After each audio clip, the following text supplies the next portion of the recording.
Hello everybody, this is Danny and Wanda with our Friday chat. We want to talk a little bit about the greenhouse today. We want to talk a little bit about Wanda's picket fence on her herb garden that we've been working on. We'll talk a little bit about the cookbook. And like we told y'all in one of our other chats, ask us some questions and we'll pick one of them and we'll talk about it a little bit. And our animals, yes, we're going to talk about our animals a little bit. So we're going to do that's going to be our schedule for today.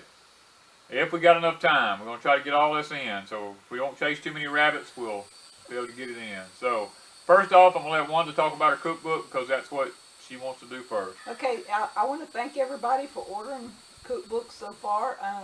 It's called Cooking Southern Style Deep South Homestead. We've been bombarded with people wanting to order and some checks coming in.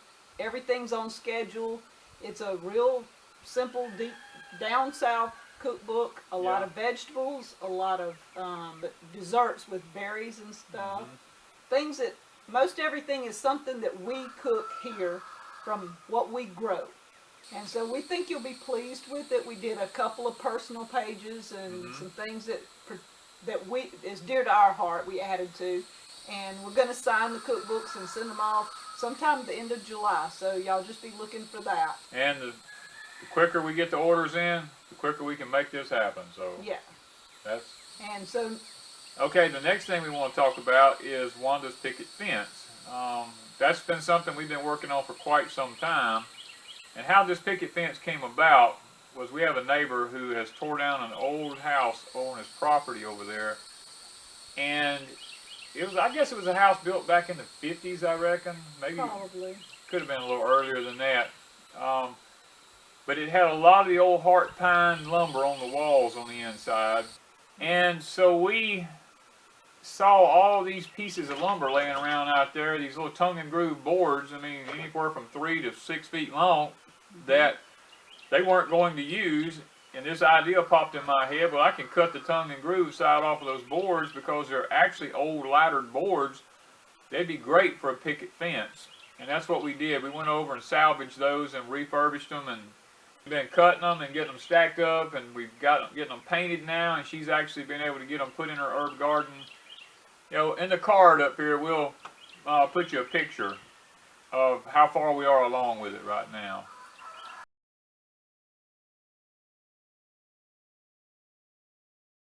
The other thing is the greenhouse. This is Danny's project. This is one of my projects. It is not my design per se. I actually found the design in a magazine. Now it's not built just like that one, but the same principles apply. And what I want y'all to understand is where we live at, it is so hot here most of the time that for us to use a greenhouse is going to be a short period of time during the year actually. But nevertheless, we need it to get things started in the spring, because we've been doing it in the house and we're trying to get everything out of the house and get it into its own area. And I've had a lot of questions brought up about the design of the greenhouse. Why am I going this route and all this kind of stuff? I'm going to take this moment to maybe explain a little bit of that. First off, where it's located, it's on the south side of the barn. On the south wall of our barn, during the summertime, we get about 5 to 6 hours, about 5 hours, maybe 6 hours of sunshine there, of direct sunshine down on the greenhouse. All the other time, it's shaded. Even though it's shaded, the temperature in the greenhouse is still well over 100 degrees.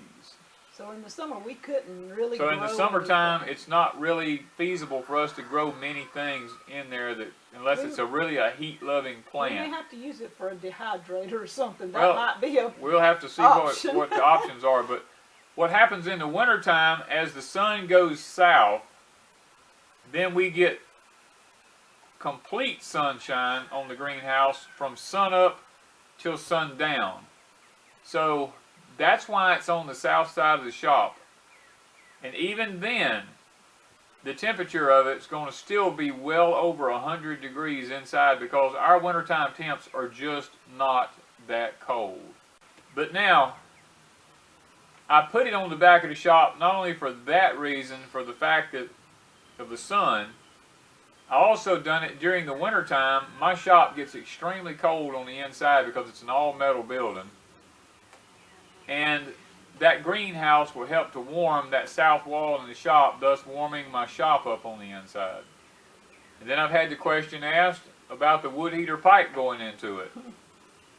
Yes, there is a wood heater pipe going into it, and yes, I will be using that wood heater pipe to heat the greenhouse if I need to. I can build a fire in the heater, and the heat radiating from that pipe will heat the inside of the greenhouse to a certain extent to help keep some of the temperature down, specifically at night. I can leave a good bed of coals in there and keep some heat going into the greenhouse at night so that we can grow things during the wintertime, because that is our plan, is to grow tomatoes and peppers and some of those, some lettuces and stuff like that, cabbages, all the way through the winter. And the fact that it's completely closed in, it helps us to be able to control the insects also. So we may have a few, and we experimental things. We want to experiment just to see what might or might not grow during the winter in a greenhouse. And two, I've had some comments about why did we lean the wall in on it. Well, we leant the wall in on it for maximum exposure of sunlight to it during the winter time. I've done a lot of research, and research seems to point to the fact that if you do this, your greenhouse will actually function a lot better. Now granted, you don't have as much headroom in there, but we're putting, all of our stuff's going to be in containers. We're going to be putting down a black woven mat on the ground, and we'll have containers in there, and we'll be growing everything in containers. So we will have a on the back wall with the window. Where the window's at, there'll be a bench on that wall back there for actually doing our potting and stuff like that. You'll notice there's a window framed out there. I'll be able to open that up to let some of the heat escape out of there when it needs to. But that's just a little bit about the greenhouse. Animals. Animals. We had people asked about animals. People are always asking us about our animals. We started out with 2 rabbits. One in particular asked about rabbits. Yeah, Christina Lilly asked us a question about how are our rabbits. I had 2 females. They're white, New Zealand whites. Yeah. And we were hunting a male. A week or so ago, we found a guy here local with the male. We went over to see him, and we came home with more than a male. Yeah, the rabbit bug hit her whenever we went to buy the rabbits. She looked in the pen and she saw these rabbits. Now, yeah, you haven't told them about that. This is Laurel. She has a little mustache, and we tried to think of a name for her, and Danny could only think of Laurel and Hardy. Yeah. And so since she's a girl, her name is Laurel, and the male we got was black. He had a little white on him, but we named him Hardy. So now we have Laurel and Hardy to go along with the 2 whites, which are Trixie and Dixie. But she's a sweetheart. She lets us pet her, where Trixie and Dixie are getting a little big. Yeah, they're getting a little big to be handling and playing with. And Hardy just doesn't want to be touched, period. So we got to He's just a big old male. Down. Yeah, he's just a big male. That's all it is. But she's a sweetheart, and she's a good baby. And we hope to have her for letting kids pet and things like that, because the kids always want to touch, and some of them, animals are different. Animals are different. Some will let you touch them, some won't. Animals are like people. They got temperaments, and some are easy to deal with, some are not. So these are all our breeding rabbits. These rabbits are not for eating. These are specifically for breeding, and we're not going to breed them during the heat period of our year. As a matter of fact, we're building a rabbit building right now. We're in the process of getting that done, and once we get it done, we'll be moving all the rabbits to that building. And then this fall, we'll start our breeding cycle, because we're just not going to breed them in this heat. It's just not feasible to do that here. It stresses the rabbits out too bad in this heat. Okay, so that's a little bit about the rabbits.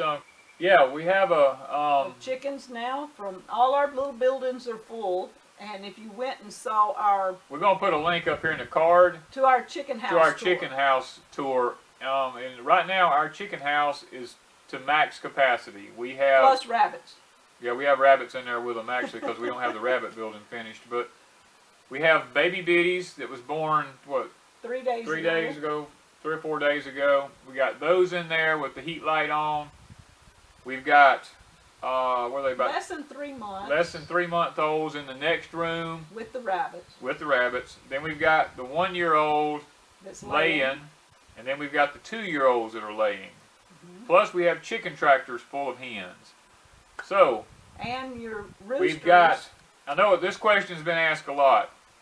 Why are the roosters always crowing in y'all's videos? Well, I'm going to explain that. We have 6 roosters that free range. They stay with our sheep out in the fields. They clean up behind the sheep because we've learned that if we let the chickens roam with our animals, it keeps down on the parasite issues. We don't hardly ever have a parasite problem. We don't have to worm or anything like that because the chickens are constantly cleaning up behind them. The chickens go in the stalls. We hardly ever have to clean up a stall because the chickens clean up everything in the stalls.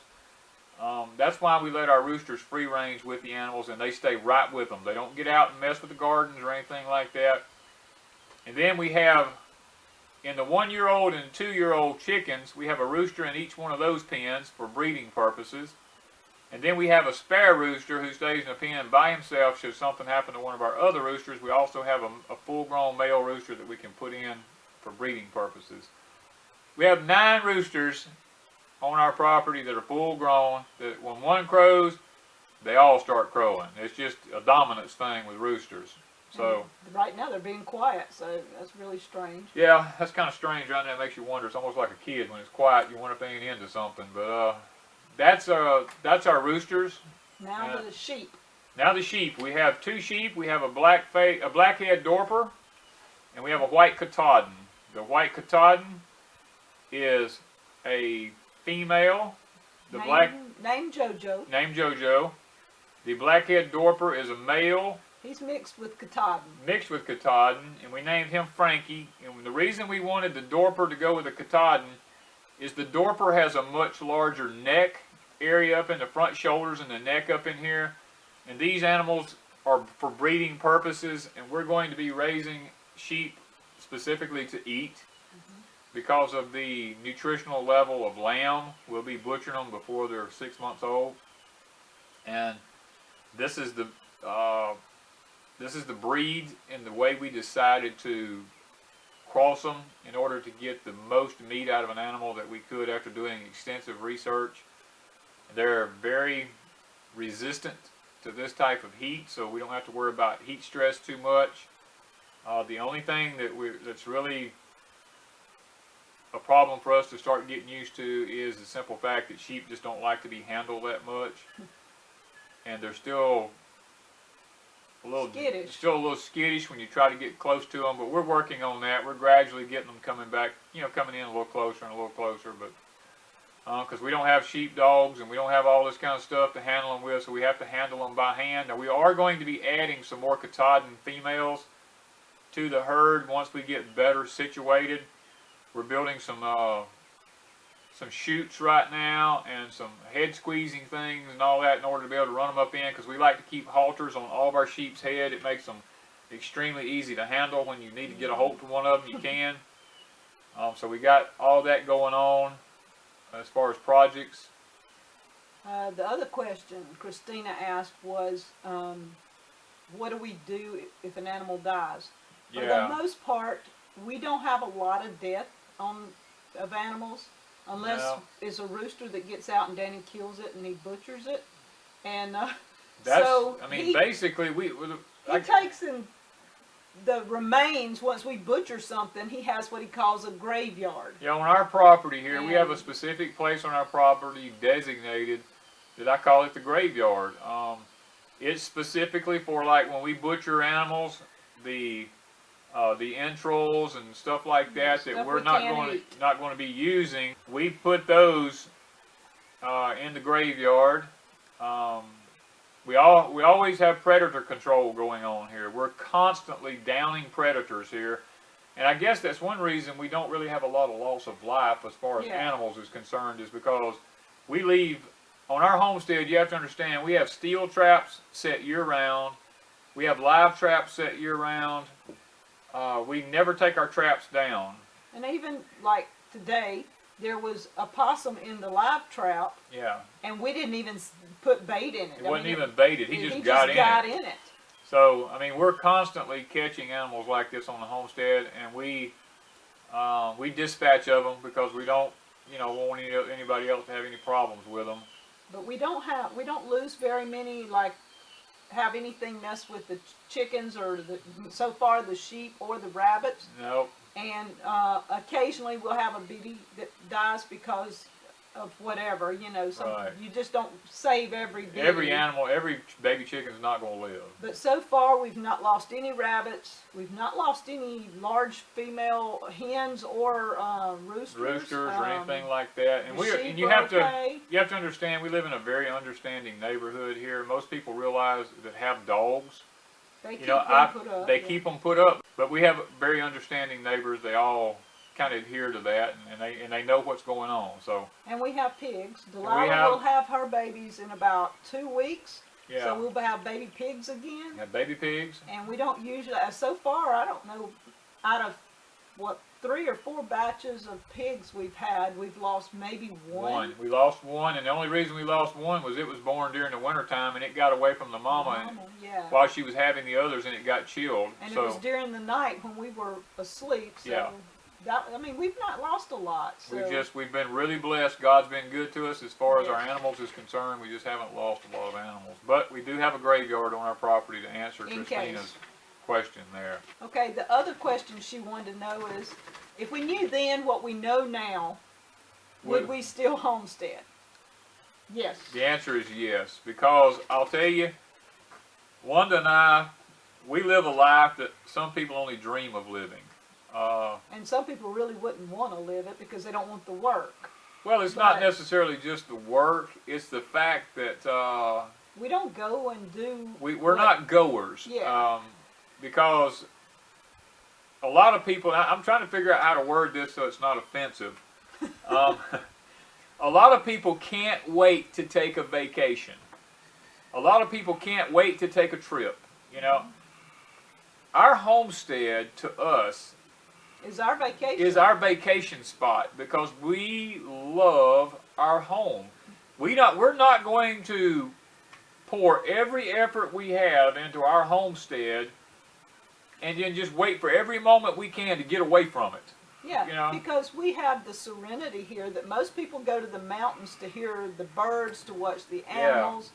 Yeah. We have the hilly slopes. I mean, it's not mountains, but we still there's not a flat spot here. There's not a flat spot on this piece of property unless I made it that way. We have all the nature and wildlife that you would want here, so we don't have to get away to hunt it.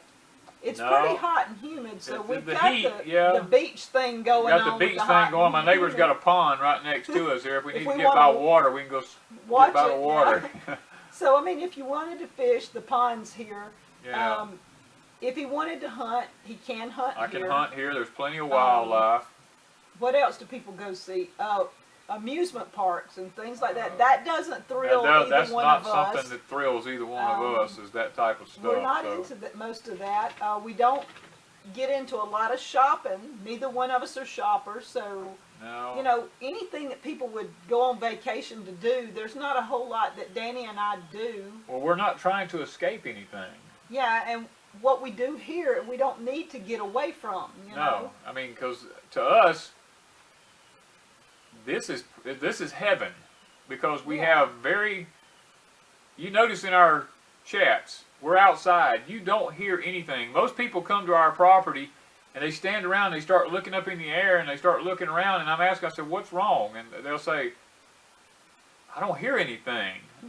Well, that's because it's quiet. There's no traffic, and occasionally we have aircraft come over because we're in between two military bases. But that's not very often. We have no traffic coming through here unless it just happens to be a couple of neighbors, and that's very seldom. That's very seldom. Occasionally one of our neighbors has a four-wheeler over there. You'll hear him riding a four-wheeler, but... And a few kids, the neighbors have kids, but that's very seldom too. That's very seldom. You might hear a gun shoot a lot of times in some of our videos because our neighbors do a lot of gun shooting. But so So, I mean, other than that, we have a prime spot for vacation. We don't have to go anywhere.